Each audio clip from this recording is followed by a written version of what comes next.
ओम तत्सत। श्री गणेशाय नमः। श्रीमद् भागवत महापुराण का प्रथम स्कंद के प्रथम अध्याय। मंगलाचरण। जिससे इस जगत की सृष्टि, स्थिति और प्रलय होते हैं, क्योंकि वे सभी सद्रूप पदार्थों में अनुगत हैं और असत पदार्थों से पृथक हैं। जड़ नहीं, चेतन है, परतंत्र नहीं, स्वयं प्रकाश है, जो ब्रह्मा अथवा हिरण्यगर्भ नहीं, प्रत्युत उन्हें अपने संकल्प से ही जिसने उस वेद ज्ञान का दान किया है, जिसके संबंध में बड़े बड़े विद्वान भी मोहित हो जाते हैं।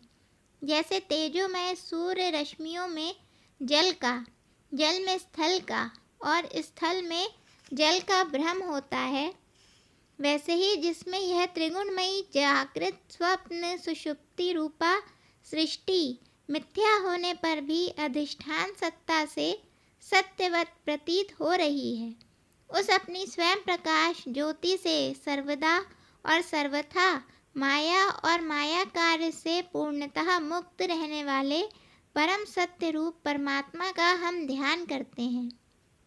महामुनि व्यास देव के द्वारा निर्मित इस श्रीमद् भागवत महापुराण में मोक्ष पर्यंत फल की कामना से रहित परम धर्म का निरूपण हुआ है। इसमें शुद्धांतकरण सत्पुरुषों के जानने योग उस वास्तविक वस्तु परमात्मा का निरूपण हुआ है, जो तीनों तापों का जड़ से नाश करने वाली और परम कल्याण देने वाली है।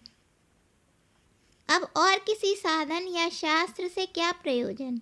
जिस समय भी सुकृति पुरुष इसके श्रवण की इच्छा करते हैं, ईश्वर उसी समय अविलंब उनके हृदय में आकर बंदी बन जाते हैं। रस के मर्मज्ञ भक्तजन, यह श्रीमद् भागवत वेद रूप कल्प वृक्ष का पका हुआ फल है।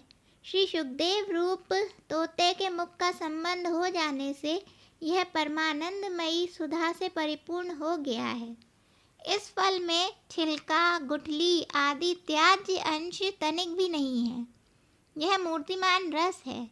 जब तक शरीर में चेतना रहे, तब तक इस दिव्य भगवत रस का निरंतर बार बार पान करते रहो। यह पृथ्वी पर ही सुलभ है। कथा प्रारंभ। एक बार भगवान विष्णु एवं देवताओं के परम पुण्यमय क्षेत्र नैमिषारण्य में शौनिक आदि ऋषियों ने भगवत प्राप्ति की इच्छा से सहस्त्र वर्षों में पूरे होने वाले एक महान यज्ञ का अनुष्ठान किया। एक दिन उन लोगों ने प्रातःकाल अग्निहोत्र आदि नित्य कृत्यों से निवृत्त होकर सूर्य जी का पूजन किया और उन्हें ऊंचे आसन पर बैठाकर बड़े आदर से यह प्रश्न किया। ऋषियों ने कहा, सूर्य जी, आप निष्पाप हैं। आपने समस्त इतिहास, पुराण और धर्मशास्त्रों का विधि पूर्वक अध्ययन किया है तथा उनकी भलीभांति व्याख्या भी की है। वेद वेत्ताओं में श्रेष्ठ भगवान बादरायण ने एवं भगवान के सगुण निर्गुण रूप को जानने वाले दूसरे मुनियों ने जो कुछ जाना है, उन्हें जिन विषयों का ज्ञान है, वह सब आप वास्तविक रूप में जानते हैं। आपका हृदय बड़ा ही सरल और शुद्ध है।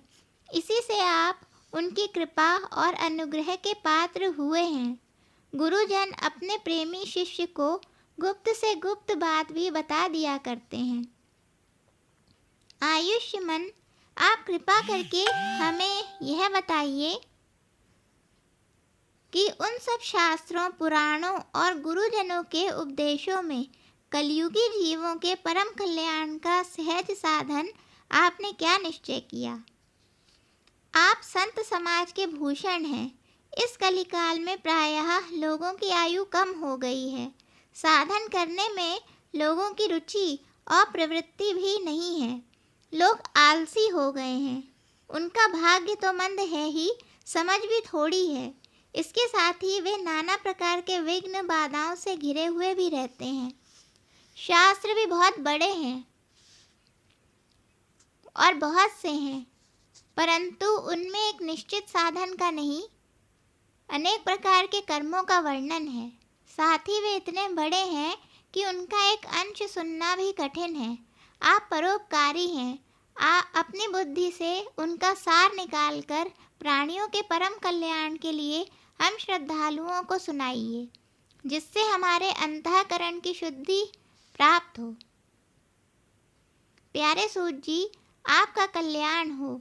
आप तो जानते ही हैं कि यदुवंशियों के रक्षक भक्त वत्सल भगवान श्री कृष्ण वसुदेव की धर्म पत्नी के देवकी के गर्भ से क्या करने की इच्छा से अवतीर्ण हुए थे।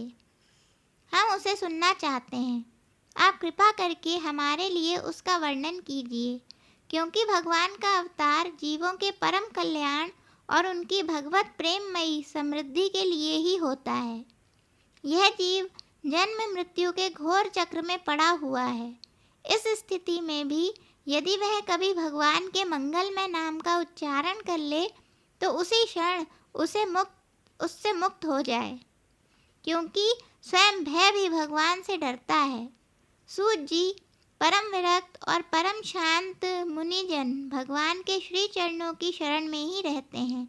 अतएव उनके स्पर्श मात्र से संसार के जीव तुरंत पवित्र हो जाते हैं। इधर गंगा जी के जल का बहुत दिनों तक सेवन किया जाए तब कहीं पवित्रता प्राप्त होती है। ऐसे पुण्यात्मा भक्त जिनकी लीलाओं का गान करते रहते हैं, उन भगवान का कलिमलहारी पवित्र यश भला आत्मशुद्धि की इच्छा वाला ऐसा कौन मनुष्य होगा जो श्रवण न करे। वे लीला से ही अवतार धारण करते हैं। नारद आदि महात्माओं ने उनके उदार कर्मों का गान किया है। हम श्रद्धालुओं के प्रति आप उनका वर्णन कीजिए। बुद्धिमान सूत जी, सर्व समर्थ प्रभु अपनी योग माया से स्वच्छंद लीला करते हैं।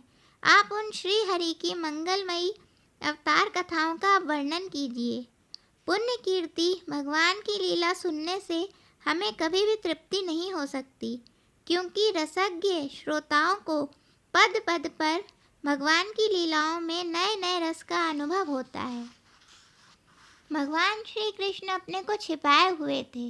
लोगों को के सामने ऐसी चेष्टा करते थे मानो कोई मनुष्य हो, परंतु उन्होंने बलराम जी के साथ ऐसी लीलाएं भी की हैं, ऐसा पराक्रम भी प्रकट किया है जो मनुष्य नहीं कर सकते।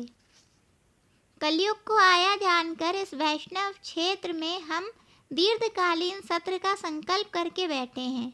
श्री हरि की कथा सुनने के लिए हमें अवकाश प्राप्त है। यह कलयुग अंतःकरण की पवित्रता और शक्ति का नाश करने वाला है। इससे पार पाना कठिन है। जैसे समुद्र से पार जाने वालों को कर्णधार मिल जाए, उसी प्रकार इससे पार पाने की इच्छा रखने वाले हम लोगों से ब्रह्मा ने आपको मिलाया है। धर्म रक्षक ब्राह्मण भक्त योगेश्वर भगवान श्री कृष्ण के अपने धाम में पधार जाने पर धर्म ने अब किसकी शरण ली है, यह बताइए। श्रीमद् भागवत के प्रथम स्कंद के प्रथम अध्याय संपूर्ण हुए।